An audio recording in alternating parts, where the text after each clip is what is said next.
So, looking at this headline here, disrupted food systems imperil women, indigenous peoples, small producers. Okay, so here we have a lady working agricultural field. Ecosystems based adaptation strategies are essential to address climate disruptions to agriculture, forestry, fisheries, and aquaculture, but with the caveat that incautious strategies can have maladaptive outcomes that further harm the most vulnerable groups. Adaptation and mitigation policies that ignore or worsen the risk of adverse effects for different groups and ecosystems increase vulnerability, reduce capacity to deal with climate impacts, and impede sustainable development, as the IPCC reports.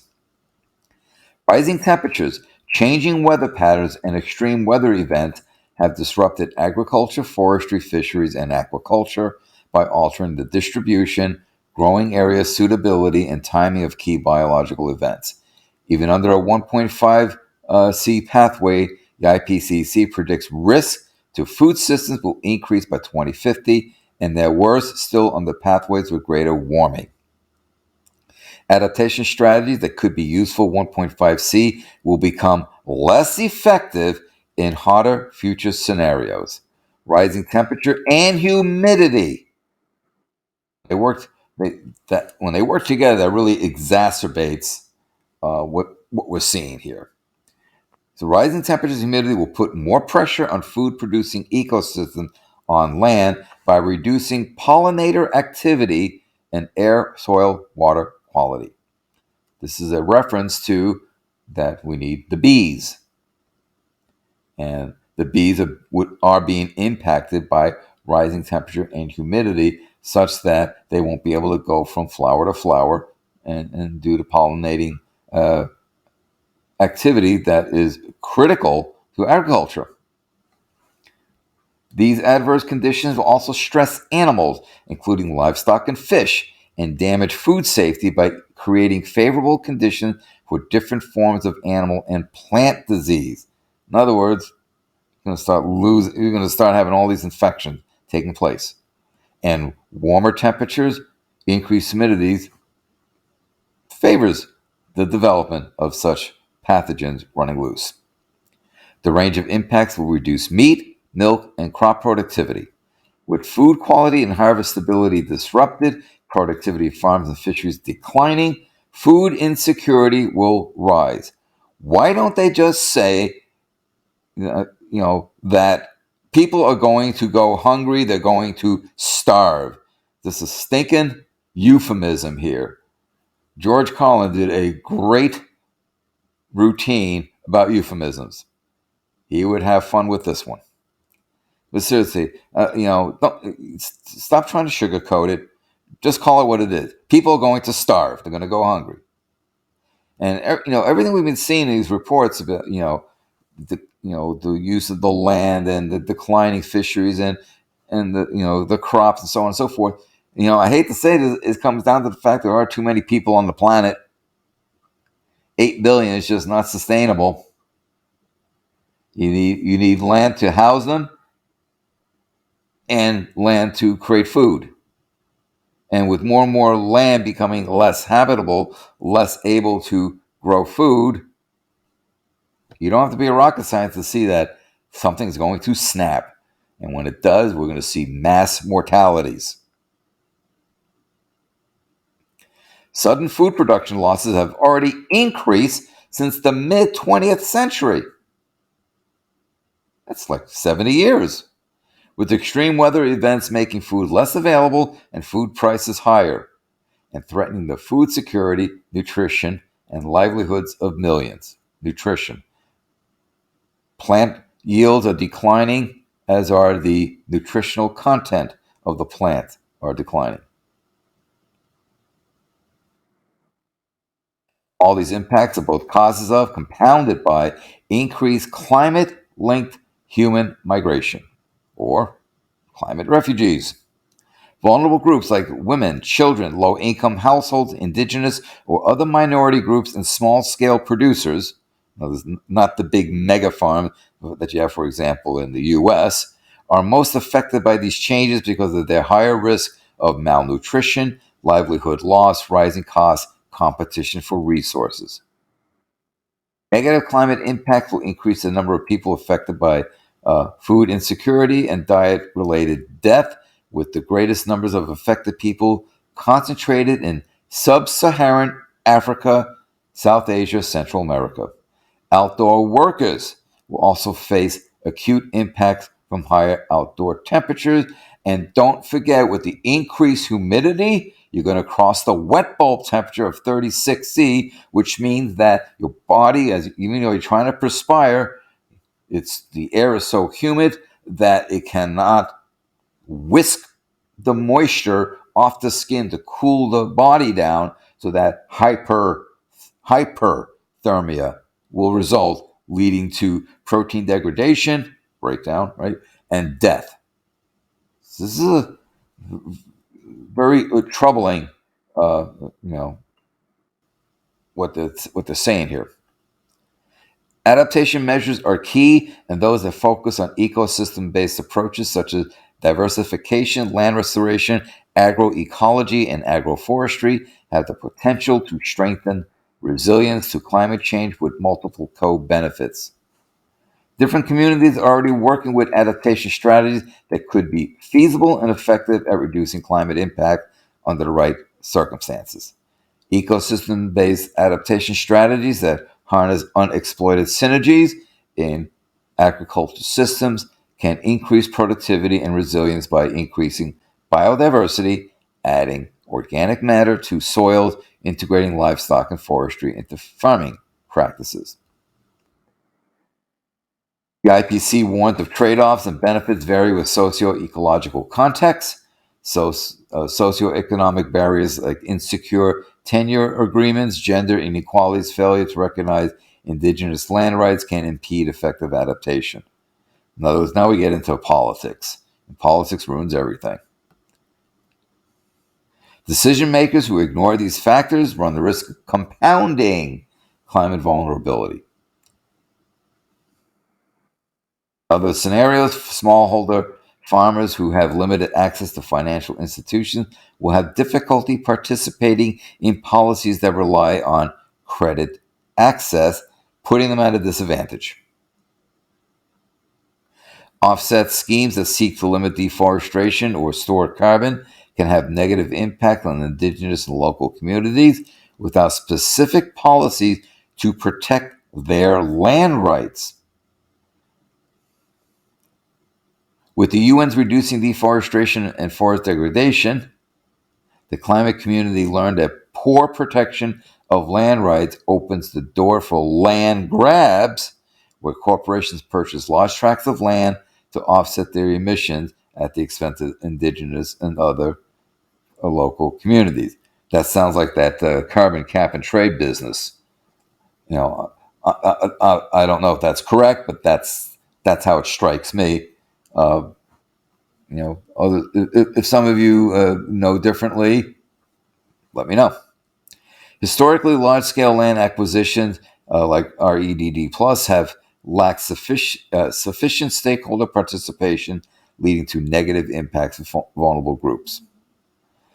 Okay, so basically, the bottom line from here is that small systems, individuals like women, indigenous folks, are placed at greater risk.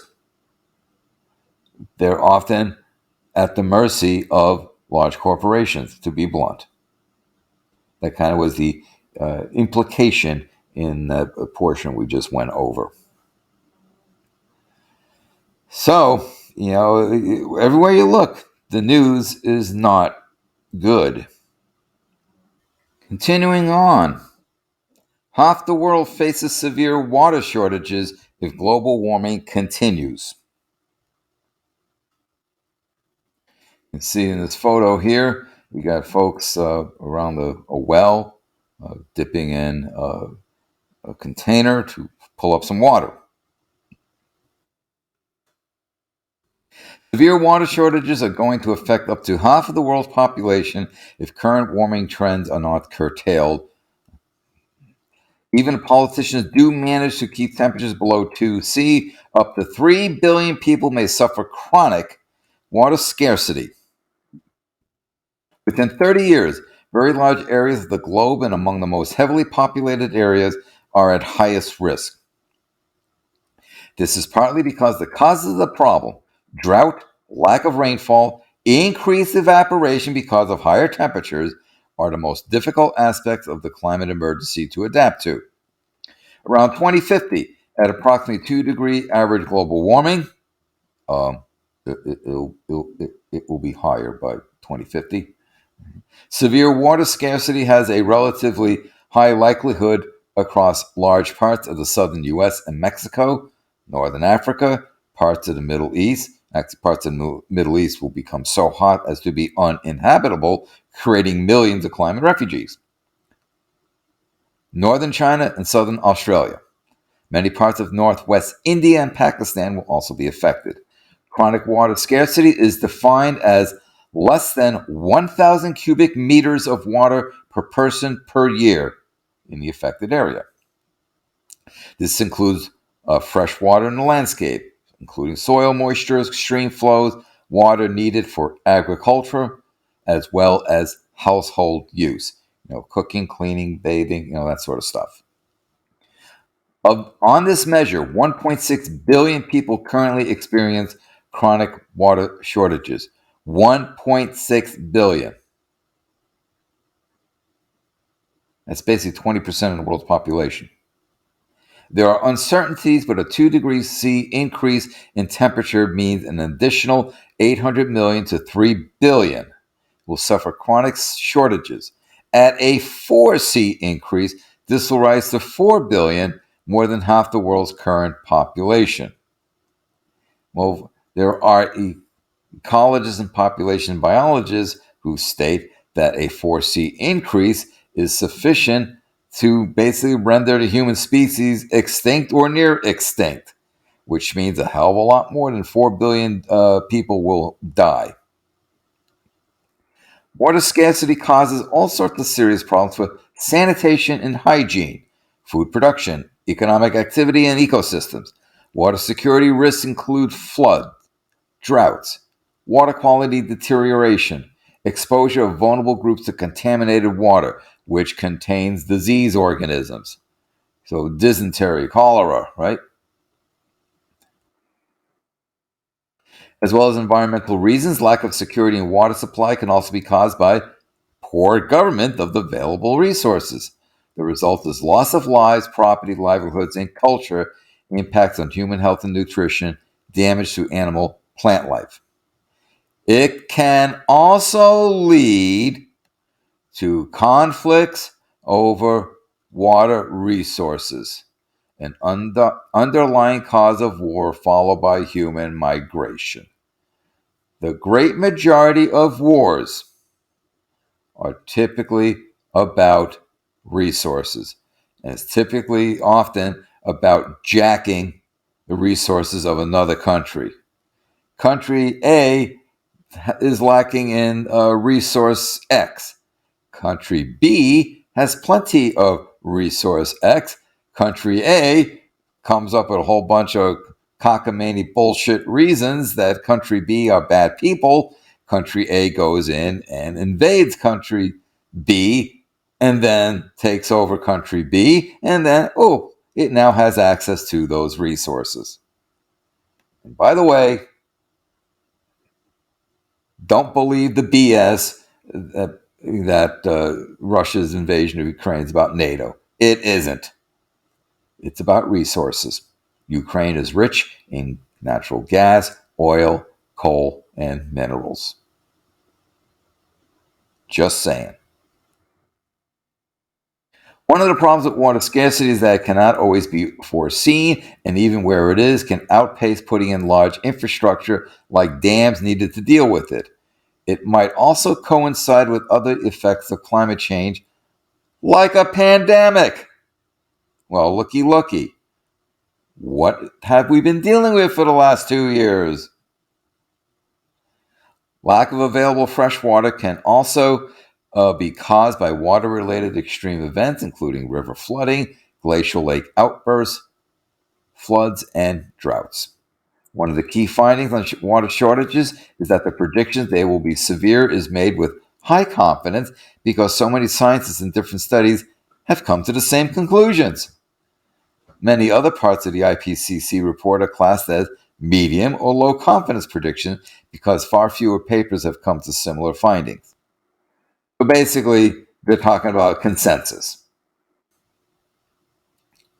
Apart from conflicts between water users hindering social and economic development, a shortage of water leads to malnutrition, particularly to the stunting of growth in children. As well as water shortages, the report deals with flooding. Currently, 50 million people a year are affected by river and flash flooding. This figure could rise to 150 million people a year with a 2 degrees C global warming, more than 300 at 4C. By 2030, the World Health Organization projects increased flood risk leading to an additional 48,000 deaths of children under 5. So that's just children under 5, an additional 48,000 dead kids under 5 due to diarrhea, with sub-Saharan Africa seeing the greatest impact.